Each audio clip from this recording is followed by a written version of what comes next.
Hey everybody, Scoutcraft here again, Mishmash Monday. Hope you had a great weekend.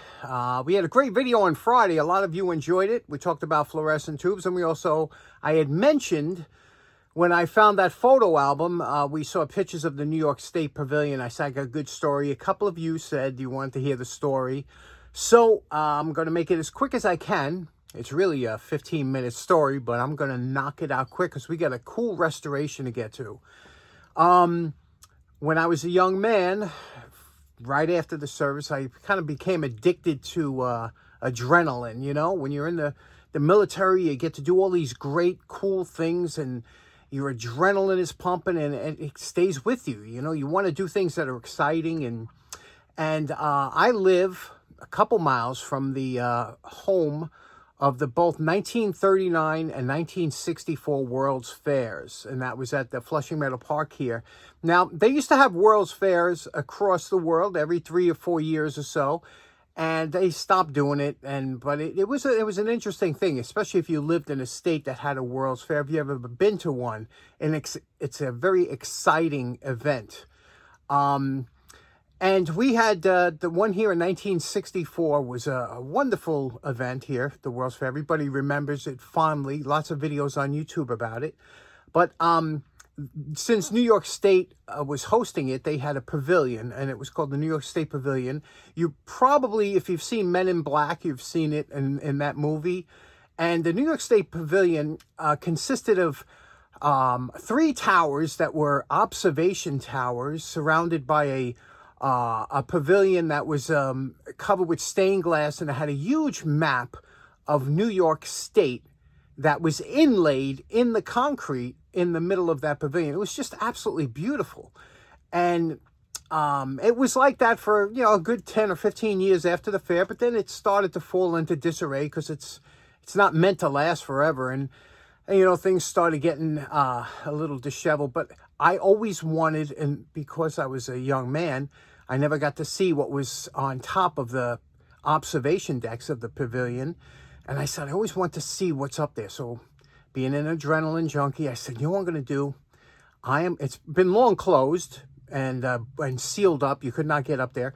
But I said, I'm going to go up there. And one night I took my gear. I had a lot of gear at the time. And I climbed the New York State Pavilion, the observation domes. And I used a grappling hook to get into a slot that's in the tower. And there's a big spiral staircase in those towers. They were kind of fire escapes, but there were elevators that used to run up and down that have long since been closed down. But that's how you got to the top of the observation deck, through these elevators they had on the outside. And it was just amazing. It was midnight around December, and I went with a bunch of gear, climbed up to the top, and it was an amazing sight, because a lot of people don't realize that what made those observation towers so impressive is that everything around it was kind of low. You know, when you go to the Empire State Building or the World Trade Center or something, and you're on top there, it doesn't look like you're that high up, because all the other buildings surrounding you are also 60, 70, 80 stories. So it don't feel like you have that height. Whereas if you go to something that's tall in the middle of nowhere, where, you know, there's not any buildings around it, you really feel that height, and you do up there. And plus, you could see all the way to upstate from up there. It was amazing. So after that, the exciting part for me was rappelling down.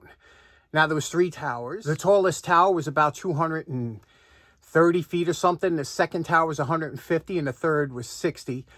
I wanted to rappel off the second one. I didn't have enough rope to go off the top one. It's a lot of rope, because you have to double it. You know, you have to bring up twice as much rope, because or else you can single rope down, rappel, but then you'll have to leave the rope tied up there. I didn't want to do that. So climbed up there, midnight, got to the top, dropped the rope down, and rappelled off that second tower, which is quite a high rappel, especially when you're, you know, by yourself. If something should happen, you're in a world of hurt. But I was halfway down when I saw, of all times, the park police was making their rounds, and I saw them coming. They were coming right under me. And I had to pull up a little bit of rope so they wouldn't see the bottom of the rope just dangling there.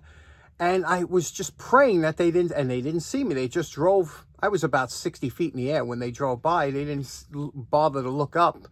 And pretty exciting, pretty exciting. But the New York State Pavilion was a beautiful, I think they're going to restore it again. And if you'd like to, I'll take a trip there to show you what it looks like now, but to enjoy some of the pictures of what it used to look like back in the day.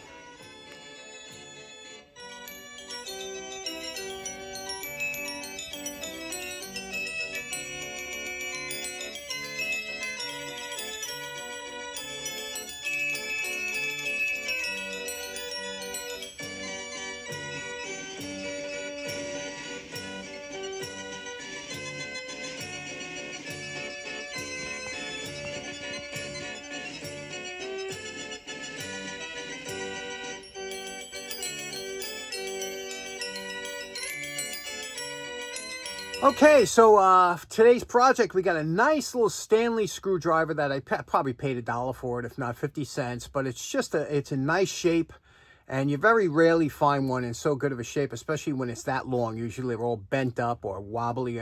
Let's get started, and I'll take you start to finish from beginning to end with this beautiful screwdriver. Okay, next up, real quick, we have this nice wood handle screwdriver here.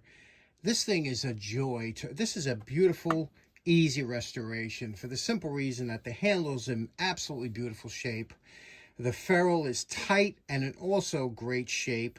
It's straight, and it's very rare to find one this straight, you know, when it's that long. And also, the tip, except for a little bit of pitting on the flat side, it's actually not beat up. It's an easy restoration. Let's knock this out real quick. It's got a little bit of black paint on there. We're going to use the razor blade technique to pop off that black paint. Now to remove this paint, we're going to use a single edge razor blade, and at a 90-degree angle to the wood. See that black paint there? And what we're going to do is you drag it across, and it will pop off that paint.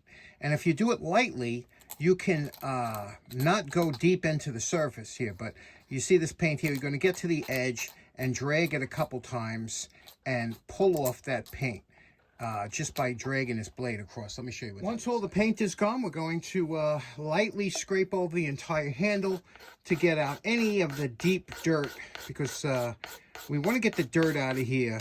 Obviously, there's a lot of hand, sweat, dirt, grime. We want to try and scrape off as much of that as we can. You can see the difference where we went over it and where we didn't get to it yet. You see the difference. Now with the fine wire brush, we're going to go over the ferrule real quick. Now I want this screwdriver to use down here, so I'm not going to make it into a showpiece. But if you did want to make it into, you'd have to take this ferrule off and address it that way, because there's no way with this pin here that goes through that you can address this ferrule properly without taking that pin out. But since it's nice and tight, and again, what I want to do down here, I'm going to leave it in.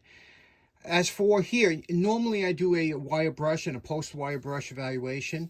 Well, because there's a little bit of kind of imperfections in this shaft, I'm going to go right to the belt center. There's no sense in wire brushing it first. There's no writing on here. The writing is on here, and it does say Stanley, made in the USA. You'll see that better later. So we're going to take this now, sand this down, just get this nice and smooth, and then we'll address the handle too. For me, one quick and easy way to get the flats of the screwdriver is to use the angle grinder.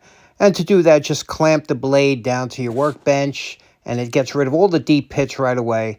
And then you could see how nice that comes out with just the flap sander. Now, one thing you have to notice is this was the factory grind. And if you notice, one side of the blade is shorter than the other. You see there, one side's longer, one side shorter. That is from the factory.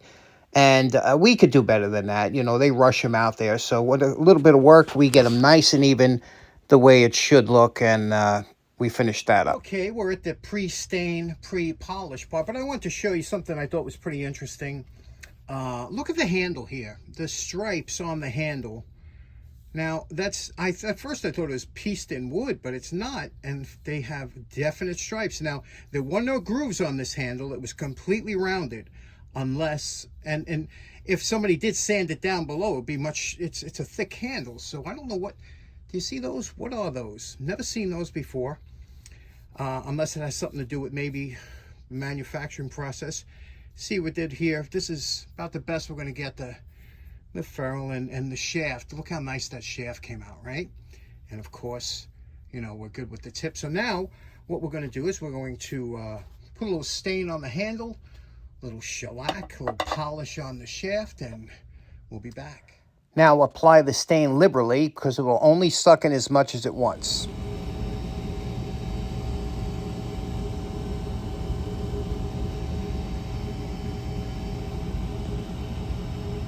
Okay, now it's been 12 hours. It's all dry, you could see. Now, here's the key. You have to decide, are you comfortable with the color? Because here's where you're going to make the judgment. If it was too light, you can use an amber shellac and it will darken it a little bit.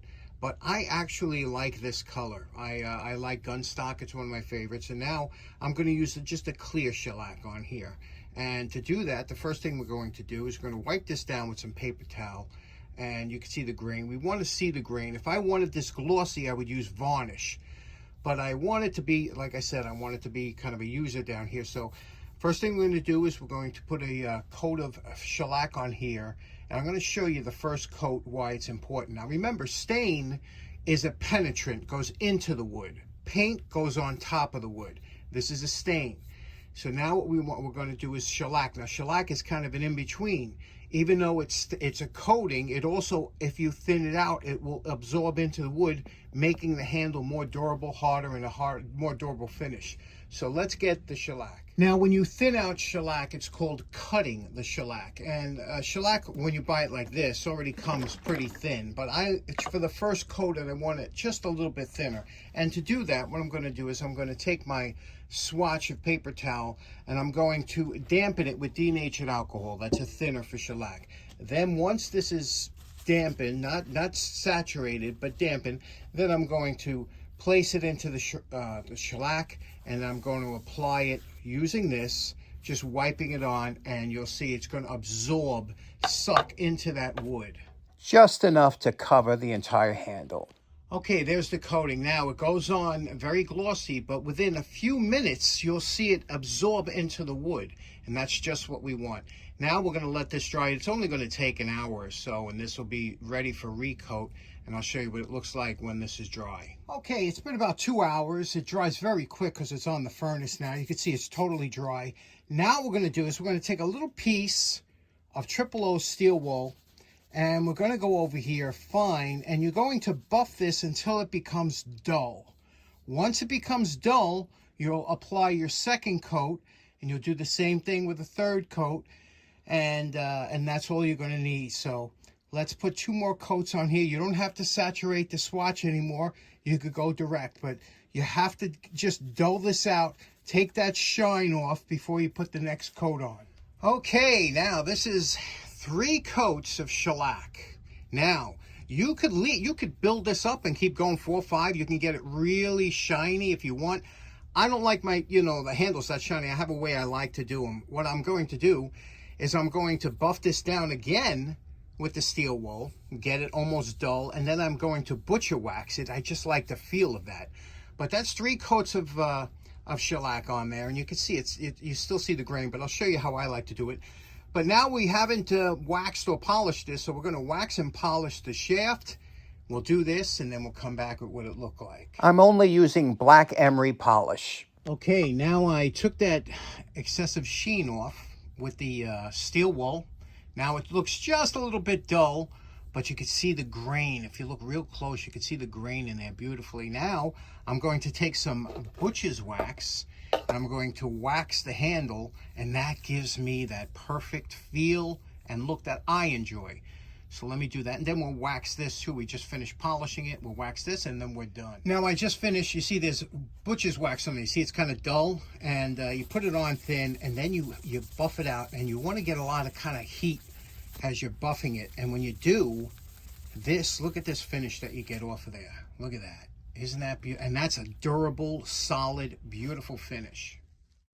Now, my favorite part. Remember what this old Stanley screwdriver looked like before we started. And we're finally calling this project done. Simple little project like this. Probably have 3 hours, 3.5 hours invested in it, But look at the results here. First of all, Look at that hand. This is just the way I like to finish it after many different types of finishing handles and whatnot. Let me see if you can see the back. Look at that.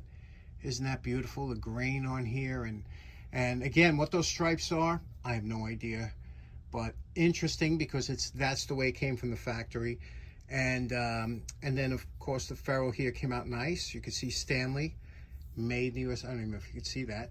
Stanley, made in the USA. And then the shaft came out just beautiful. And, of course, the tip, right? How nice the tip always comes out. Did this up nice. It's a good screwdriver, good user screwdriver for down here. It's a great project that you could do. You know, come down the shop on a weekend, knock this out. Takes a little time for the stain and the shellac to dry, but shellac goes real quick. You can put 3 coats on in a day, no problem. What do you think? Okay, so in closing, there we go. Quick weekend project, something you can enjoy, and now that's good for another 50 years, right? I hope you enjoyed today's project. We will see you again on Wednesday. Take care now. Bye-bye.